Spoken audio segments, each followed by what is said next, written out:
Okay, thanks for stopping in. And today I just want to talk a little bit about the Pantheon of the Sumerian gods, one of the oldest pantheons on the planet and extremely influential.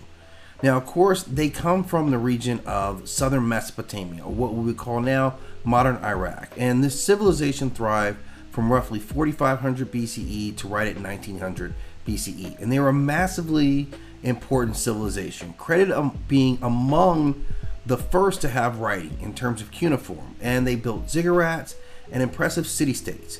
Their religious system became the prototype for the Akkadian, Babylonian, and Assyrian mythologies. Now, the core theme was this idea of divine bureaucracy. The Sumerians envisioned the cosmos as a hierarchy with gods performing specific administrative roles, like a cosmic government.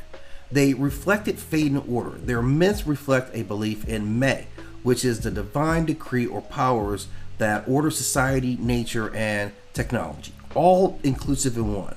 They saw creation in many of their myths as the product of divine conflict involving water and chaos in many myths. And unlike other pantheons of gods where they granted immortality, the Sumerians believed that death was unavoidable, even for heroes. And there's a whole tale of Gilgamesh trying to pursue this and failing. Now, we know a lot about their gods. Their primary or most important deities were Anu, who was the sky father and king of the gods. Enlil was the god of wind, air, and authority. Enki was the god of wisdom, water, and creation. Inanna was the goddess of war, sex, and fertility. And Ninhursag was the earth mother, who represented fertility. Ereshkigal was the queen of the Underworld. Namtar was the herald of death. Shamash was the sun god and the god who represented justice. And Nana, or Sin, was the moon god, who also handled time and navigation. Now, these gods primarily wanted to control or maintain order versus chaos, a very delicate balance. And the gods themselves could have personalities that swung and changed across all parallels. They could negotiate, they could bribe, or they could cooperate. And even Inanna went further, blurring the lines between erotic powers and her divine wrath. And we see several stories linked to Gilgamesh and the heavenly bull that it showed examples of her behavior. But this culture had a great legacy. They were influences on the Akkadian, Babylonian, and Assyrian deities. They were the blueprints for later gods like Marduk, who absorbed many of Enlil's traits.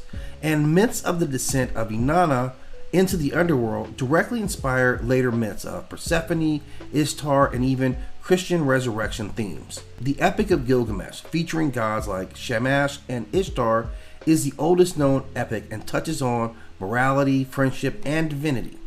Now, the Me, which was talked about in their mythological technologies, was a divine power that controlled not only civilization, but technology, magic, and was only controlled by the gods. Now, Enki's theft and distribution of Me to humans can be viewed as the blueprint for humans developing writing, agriculture, sexuality, war, and law. And these cosmic files are like the sacred code that runs reality. Now, the important thing about these ancient peoples is this is one of the most influential civilizations, maybe second and third in terms of when it was actually established on their timelines, but massively important. They influenced trade, warfare, mythology, and a host of other socio and political themes. I want to learn more about each of these deities, so we're going to dig a little deeper so we can kind of really uncover what the stories and meanings behind all the Sumerian mythology actually means.